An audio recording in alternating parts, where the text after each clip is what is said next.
አሟሟትሽ በጥር ነሐሴ መቃብር ድንግል ያንቺስ የብቻ ነው ትንሣኤሽ ሲነገር ድንግል። በስመ አብ ወወልድ ወመንፈስ ቅዱስ አሐዱ አምላክ አሜን። ውድ የቻናላችን ቤተሰቦች እንኳን ለነሐሴ 16 ለእመቤታችን ቅድስት ኪዳነ ምሕረት ዓመታዊ ክብረ በዓል ከወዲሁ በሰላም በጤና በፍቅር እንኳን አደረሳችሁ፣ እንኳን አደረሰን። ነሐሴ 16 ወይም ደግሞ ነሐሴ ኪዳነ ምሕረት ለምን ይከበራል? ጾመ ፍልሰታ የእመቤታችን ረፍት ትንሣኤና እርገቷ የሚታሰብበት ወቅት ነው። እመቤታችን በተለያዩ ጊዜያት ሞትና ትንሣኤዋን ለሐዋርያት የገለጸችበት ምስጢር ከነሐሴ 1 እስከ 16 ድረስ ምዕመናን በጾም በጸሎት ተወስነው የልጇን ቸርነት የእርሷን አማላጅነት በሱባኤ ይማጸናሉ። የሱባኤው ወቅት ሲፈጸም እመቤታችን በእውነት ተነስታለች ብለው በደስታ የጾሙትን ወቅት ይፈጽማሉ። ሞቷ የሚያስደንቀው መሆኑን ቅዱስ ያሬድ ሞትስ ለመዋቲ ይደሉ ሞታ ለማርያም ይሐጽብ ለኩሉ፣ ሞት ለማናቸውም ሁሉ ሞት የተገባ ነው፣ የማርያም ሞት ግን ሁሉንም ያስደንቃል። ሞትማ ለሚሞት ሰው ይገባዋል፣ ሞትማ ለሚሞት ሰው ይገባዋል። የማርያም ሞትስ በጣም ያስደንቃል፣ የማርያም ሞትስ በጣም ያስደንቃል በማለት ገልጾታል። በኢትዮጵያ ኦርቶዶክስ ተዋሕዶ ቤተክርስቲያን ትውፊት መሰረት እመቤታችን ቅድስት ድንግል ማርያም በዚህ ዓለም በሕይወተ ሥጋ 64 ዓመት ያህል ቆይታ አርፋ ተነስታ በክብር አድርጋለች። ይህንን የትንሣኤና የእርገት አብይ ምስጢር ነቢየ እግዚአብሔር ቅዱስ ዳዊት ተንሥአ እግዚኦ ውስተ ዕረፍትከ አንተ ወታቦት መቅደስከ አቤቱ ወደ ዕረፍት ተነስ አንተና የመቅደስ ታቦት መዝሙር 131 ቁጥር 8 እንዲሁም ወትቀውም ንግሥት በየማንከ በአልባሰ ወርቅ ውጹፍት ወህብርት በወርቅ ልብስ ተጎናጽፋና ተሸፋፍና ንግሥቲቱ በቀኝ ትቆማለች መዝሙር 44 ቁጥር 9 ሲል የተናገረው ቃለ ትንቢት በንጽሐ ሥጋ በንጽሐ ነፍስ በንጽሐ ልቦና የጸናች እመቤታችን ቅድስት ድንግል ማርያም ዕረፍት፣ ትንሣኤ፣ ፍልሰት፣ እርገት ያስገነዝበናል። ራእይ 11 ቁጥር 19 እመቤታችን ታቦተ እግዚአብሔር መሆኗን አባ ጽጌ ድንግል በማኅሌተ ጽጌ ሲገልጽ ከመታቦት ስርጉት በወርቀ አረብ ወተርሴስ በድንግልና ማርያም ስርጉተ ሥጋ ወነፍስ ሲል አመስግኗታል። ሊቃውንተ ቤተ ክርስቲያን በተርጓሚያቸው ይህንን ቃል ቅዱስ ዮሐንስ በራእዩ ከገለጠላት ንግሥተ ሰማይ የሰማይ ንግሥት ራእይ 12:1 ጋር በማገናዘብ እመቤታችንን የሁለንተናዊ ክብርና ልዕልና አምልተው አስብተው ገልጸውታል። ቅዱስ ዮሐንስ በራእዩ በጌታ የሚሞቱ ሙታን ብፁዓን ናቸው፣ ከድካማቸው ያርፉ ዘንድ ስራቸው ይከተላቸዋል ራእይ 14:13 ብሎ እንደመሰከረው እመቤታችን ከዕረፍቷና ከእርገቷ በኋላ የመጨረሻ ወደ ሆነው ክብር መሸጋገሯን ያስረዳል። ይህንን ክብሯን በመረዳት ሊቃውንተ ቤተ ክርስቲያን ዘወትር ወበእንተዝ ናቤኪ ኩልነ ኦ እግዝእትነ ወላዲተ አምላክ ንጽሕት ኩሉ ጊዜ ንስአል ወናንቃዶ ሀቤኪ ከመ ንርከብ ሳህለ ወሃበ መፍቀሬ ሰብ። ሁልጊዜ ንጽሕት የምትሆኝ አምላክን የወለድሽ እመቤታችን ሆይ ስለዚህ ነገር እናከብርሻለን፣ እናገንሻለን። ሰውን ከሚወድ ከልጅ ዘንድ የይቅርታና ምሕረትን እናገኝ ዘንድ ሁልጊዜ አይነ ልቦናችን ወደ አንቺ እናነሳለን በማለት ቤዛዊተ ዓለም ድንግል ማርያም ከልዑል እግዚአብሔር ዘንድ ሁልጊዜ አይነ ልቦናችንን ወደ አንቺ እናነሳለን በማለት ቤዛዊተ ዓለም ድንግል ማርያም ከልዑል እግዚአብሔር ዘንድ የተሰጣትን ልዩ የቃል ኪዳን ጸጋና አምላካዊ ክብር እያመሳጠሩ ያመሰግኗታል። ሊቁ ቀስተ ደመና ማርያም ትምህርተ ኪዳኑ ለኖህ ዘእግዚአብሔር ሲመኪ ለተዝካረ ምህረት ወፍትህ ህኔተ ቅስፍ ለምድር ወአምሳነ አይሆ ብሎ እንዳመሰገናት። እመቤታችን በአጸደ ሥጋ ሳለች ከሦስቱ አካላት አንዱ አካል እግዚአብሔር ወልድ በተለየ አካሉ በተዋህዶ ሰው ሆኖ በመዋለ ሥጋዌ ላደረገው የድህነት ዓለም ጉዞ ምክንያት ነበረች። ኢየሱስ ክርስቶስ የሰው ልጆችን ባርነትና ስደት ለማጥፋትና ወደዚህ ዓለም በመጣ ጊዜ የሰው ልጆችን ያሳደደ ሰይጣን በሄሮድስ አድሮ ሊያሳድደው ልጇን ይዞ በመሰደድ ለድህነታችን ምክንያት ነበረች። ቅዱስ ዮሐንስ ወንጌላዊ በራእዩ እንዳለው ታላቅ ምልክትን በሰማይ ታየ። ፀሐይን ተጎናጽፋ ጨረቃ እግሮቿ በታች ያላት በራሷም ላይ የ12 ከዋክብት አክሊል የሆነላት አንዲት ሴት ነበረች። እርሷም ጸንሳ ነበር። ምጥም ተይዛ ልትወልድ ተጨንቃ ጮኸች። ዘንዶም ሴቲቱ በወለደች ጊዜ ሕፃኗን እንዲበላ ልትወልድ ባላት ሴት ፊት ቆመ። አሕዛብንም ሁሉ በብረት በትር ይገዛቸው ዘንድ ያለውን ወንድ ልጅ ወለደች። ልጇም ወደ እግዚአብሔር ወደ ዙፋኑ ተነጠቀ። ሴቲቱም 1230 ቀን በዛ እንዲመግቧት በእግዚአብሔር ተዘጋጅቶላት ወደ ነበረው ስፍራ ወደ በረሃ ሸሸች። ራእይ 12 1-6 ዘንዶም ወደ ምድር እንደተጣለ ባየ ጊዜ ወንድ ልጅ የወለደችውን ሴት አሳደዳት። ከእባቡም ፊት ርቃ አንድ ዘመን በዘመሃትም የዘመን እኩሌታ ወደምትመገብበት ወደ ስፍራዋ ወደ በረሃ እንድትበር ለሴቲቱ 2 የታላላቅ ንስር ክንፎች ሰጣት። እባቡም ሴቲቱን በወንዝ እንድትወሰድ ሊያደርጋት ወንዝ የሚያህልን ውሃ ካፉ በስተኋላ ፈሰሰ። ምድሪቱም ሴቲቱን ረዳቻት። ምድሪቱም አፏን ከፍታ ዘንዶውን ካፉ ያፈሰሰውን ወንዝ ዋጠችው። ዘንዶውን በሴቲቱ ላይ ተቆጥቶ እግዚአብሔርን ትእዛዝ የሚጠብቁትን ኢየሩሳሌም የኢየሱስም ምስክር ያላቸውን በዘሯ የቀሩትን ሊዋጋ ሄደ። ባህሩም አሸዋ ላይ ቆመ። ራእይ 12:13-17 ሲል መስክሯል። ኢየሱስ ክርስቶስ የመጀመሪያውን አምላካዊ ድንቅ ታምር ባደረገበት በቃና ዘገሊላ ሰርግ ቤት እመቤታችን ከልጇ ከወዳጇ ጋር እንደነበረችና በታምሩ ምክንያት ነበረች።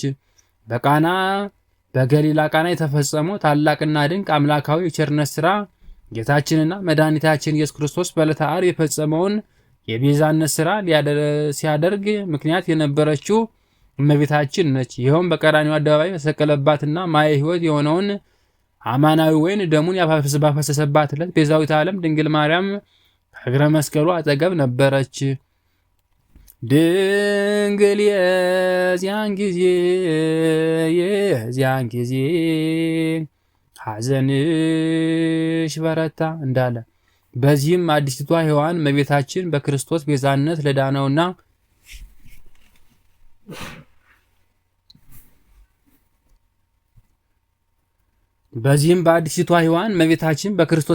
ለዳነውና በወርቀ ደሙ ለተዋጀው አዲሱ የሰው ዘር ማለትም የክርስቶስ ምስጢራዊ አካል ቤተ ክርስቲያን መንፈሳዊት እናት ሆና በጸጋ ሰጥታናለች። ዮሐንስ 19:26-27 እመቤታችን ቅድስት ድንግል ማርያም ሞትና ትንሣኤ፣ ነገረ ማርያም፣ ስንክሳርና ታምረ ማርያም እንደሚያስረዱን ጥር 21 ቀን አርፋለች። ረፍቷም ቅዱስ ዳዊት ሲናገር አቤቱ ወደ ረፍት ተነስ አንተና የመቅደስ ታቦት መዝሙር 136:8 ፈጣሪ ሆይ ምእመናኑን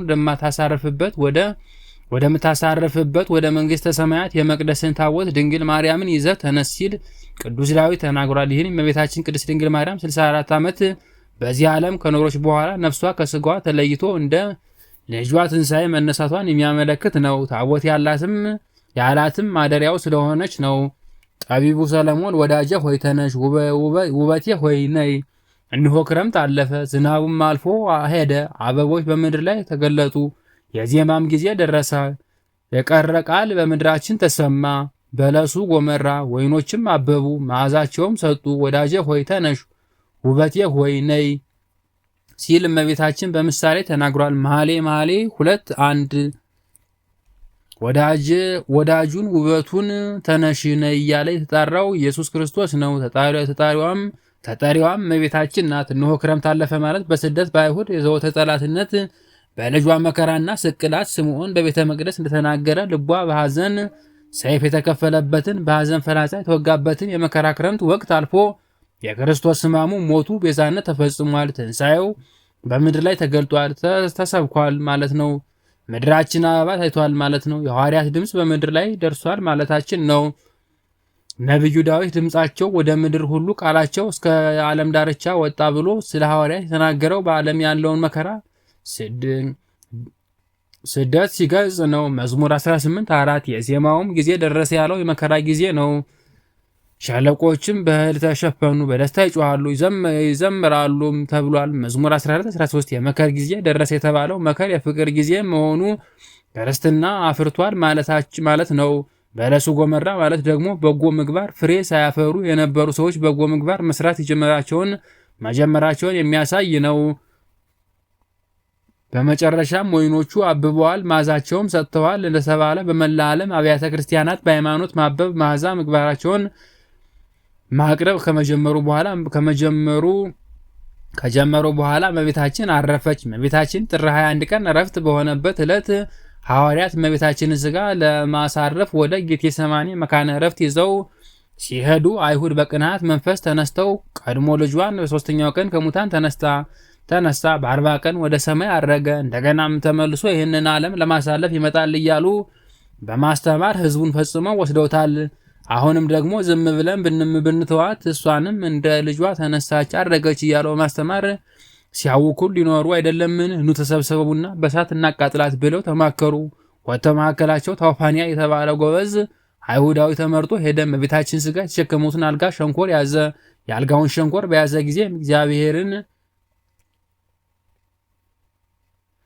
የእግዚአብሔር መልአክ በሳት ሰይፍ 2 እጁን ስለቆረጣቸው ከአልጋው ሸንኮር ላይ ተንጠልጥለው ቀሩ። ታውፋንያ በፈጸመው ድርጊት ተጸጽቶ ወደ እመቤታችን ተማጸነ። በታምሩ የተቆረጠው እጆቹ እንደ ቀድሞ አድርጋ ፈወሰችለት። ስንክሳር ዘጥር እግዚአብሔር መልአክ እመቤታችን ሥጋ ከሐዋርያው ዮሐንስ እግዚአብሔር መልአክ የእመቤታችንን ሥጋ ከሐዋርያው ቅዱስ ዮሐንስ ጋር ተድላ ደስታ ወደ አለባት ገነት በመንፈስ ቅዱስ ተነጠቁ።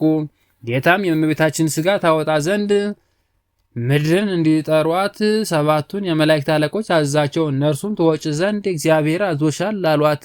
ያን ጊዜም ዕፀ ሕይወት በታች ካለ መቃብር የእመቤታችን ማርያም ሥጋ ወጣ። ጌታችንም ዘላለማዊ ወደ ሆነው ወደ መንግሥተ ሰማያት መላእክት እና የሰማዕታት እየሰገዱላት አሳረጓት። ንጉሥ ዳዊት በወርቅ ልብስ ተጎናጽፋ ተሸፋፍናና ንግሥቲቱ በቀኝህ ትቆማለች እንዳለ መዝሙር 44:9 ወንጌላ ዮሐንስ ከእርሷ በረከትን ተቀብሎ ተመልሶ ወደ ሰማይ ወረደ። ከሰማይ ወረደ። ሐዋርያት ሰብስበው ሳለ ስለ እመቤታችን ሥጋ ፈጽሞ ሲያዝኑና ሲተግዙ አገኛቸው። እርሱ እንዳየ እንደሰማ ሥጋዋን በታላቅ ክብር ማድረጉን ነገራቸው። ሐዋርያትም ዓመት ሙሉ ቆዩ። የነሐሴ ወር በባተ በገባ ቀን ዮሐንስ እንዲህ አላቸው፣ እመቤታችን ሥጋዋን ለማየት ኑ፣ 2 ሱባኤ በመጾም እንለምን አለ። በጾም በጸሎት ሱባኤ ያዙ። ጌታችንም እመቤታችንን ሥጋ አምጥቶ ስለሰጣቸው በታላቅ ዝማሬ በውዳሴና በምህላ ወስደው ቀድሞ ወደ ተዘጋጀው መካነ ዕረፍት በጌቴሰማኒ ቀበሯት። የእመቤታችን የቀብር ሥነ ሥርዓት በተፈጸመ ጊዜ ከ12ቱ አንዱ ቶማስ አልነበረምና ከሀገረ ስብከቱ በደመና ተጭኖ ወደ ኢየሩሳሌም ሲመጣ እመቤታችን በተቀበረችበት በ3ኛውም ቀን እንደ ልጇ ትንሣኤ ተነስታ ስታርግ ያገኛታል። ትንሣኤዋን ሌሎች ሐዋርያት አይተው ለእርሱ የቀረበት መስሎት ተበሳጭቶ በመጀመሪያ የልጅሽን ትንሣኤ አሁን ደግሞ ያንቺን ትንሣኤ ሳላይ ቀረው ብሎ ከማዘኑ የተነሳ ከደመናው ተወርውሮ ሊወድቅ ቃጣው። እመቤታችንም ከእርሱ በቀር ሌሎች ሐዋርያት ትንሣኤዋን እንዳላዩ ነግረው አጽናንታው ሄዶም ለሐዋርያት የሆነው ሁሉ እንዲነግራቸው አዝዛው ምልክት የሆነው ዘንድ ሰበኗን መገነዟን ሰጥታው አረገች። ሐዋርያው ቶማስም ኢየሩሳሌም በደረሰ ጊዜ እመቤታችን እኮ ቀበርናት ብለው ነገሩት። እርሱም ሞት በጥር ነሐሴ መቃብር እንዴት ይሆናል አላቸው። አንተ እንጂ የጌታን ትንሣኤ ተጠራጠርህ፣ አሁንም አታምንምን? ብለው በቅዱስ ጴጥሮስ መሪነት ወደ እመቤታችን መካነ መቃብር ይዘውት ሄደው መቃብሩን ሲከፍቱት ሥጋዋን አጡት። ደነገጡም። ቶማስም አታምኑኝም ብዬ እንጂ እመቤታችን ተነስታ አድርጋለች ብሎ የሆነውን ሁሉ ነገራቸው። ለማረጋገጫ ምልክት እንዲሆን የሰጠችውን ሰበኗን አሳያቸው። ሰበኗን መገነዟን ለበረከት ቆራርጠው ከተካፈሉ በኋላ ወደ የአገረ ስብከታቸው ወዳየ አህጉረ ስብከታቸው ሄደዋል። ሐዋርያትም ትንሣኤዋን ቶማስ አይቶ እኛ እንዴት ይቀርብናል ብለው በቀጣዩ ዓመት ከነሐሴ 1 ጀምረው ሱባኤ ገቡ። በሱባኤ መጨረሻ በነሐሴ 16 ቀን ጌታችን ጸሎታቸውን ተቀብሎ እመቤታችንን መንበር ቅዱስ ጴጥሮስን ንፍቅ ረዳት ቄስ ቅዱስ እስጢፋኖስን ገባሬ ሰናይ ዋና ዲያቆን አድርጎ ቀድሶ ሁሉንም ካቆረባቸው በኋላ የእመቤታችንን እርገቷን ለማየት አብቅቷቸዋል። ቤተ ክርስቲያናችንም ስራ ሰርታ ከሰባቱ አበይት አጽዋማት ተርታ አስገብታ ይህንን ታላቅ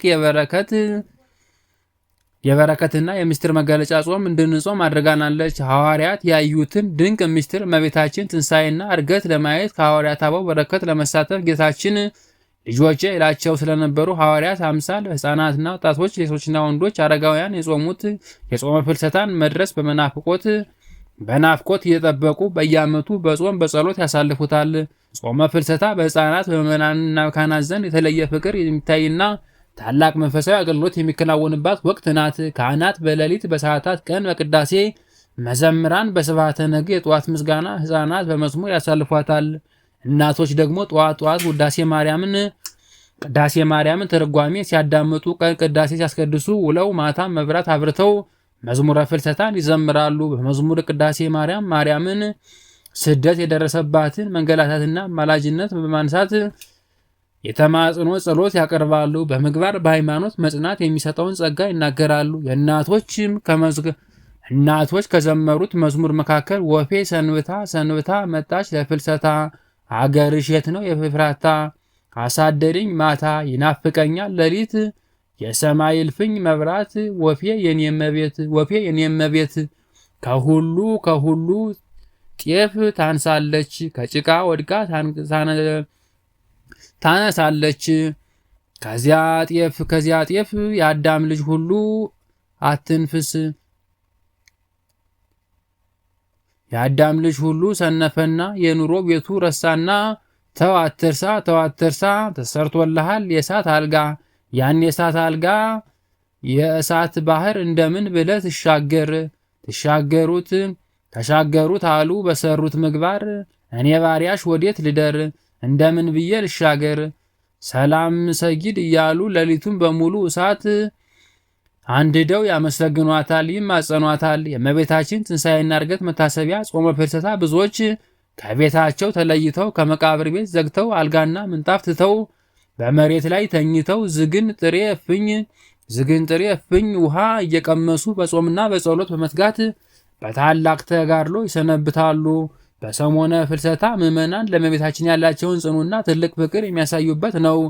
ጌታችን 3 መዓልት 3 ሌሊት ከርሰ መቃብር ቆይቶ ሙስና መቃብር ሳያገኘው መግነዝ ፍቱልኝ፣ መቃብር ክፈቱልኝ ሳይል በስልጣኑ ለተነሳ እርሷን በተከበረችበት በሦስተኛው ቀን ማኅደረ መለኮት ናትና ሙስና መቃብር ሳያገኛት መግነዝ ፍቱልኝ፣ መቃብር ክፈቱልኝ ሳትል የልጇ ስልጣን ኃይል ሁኗት መነሳቷን ትንሣኤዋ ከመትንሣኤ ወልዳ እንደ ልጇ ትንሣኤ ነው ብሎ ሲመሰከርላት ይኖራል። ምንጭ ኢኦቲሲ ኦርግ። ወስብሐት ለእግዚአብሔር ወለወላዲቱ ድንግል ወለመስቀሉ ክቡር። ይቆየን ከዓመት ዓመት በሰላም እግዚአብሔር ያድርሰን። ድንግል ወላዲተ ቃል ድንግል ወላዲተ ቃል አሟሟትሽ በጥር ነሐሴ መቃብር ድንግል አንቺስ የብቻ ነው ትንሣኤሽ ሲነገር ድንግል ሥጋሽ በምድር ላይ የታለ እንደ ፍጡር ድንግል አርጓል ወደ ሰማይ ከክርስቶስ መንበር ድንግል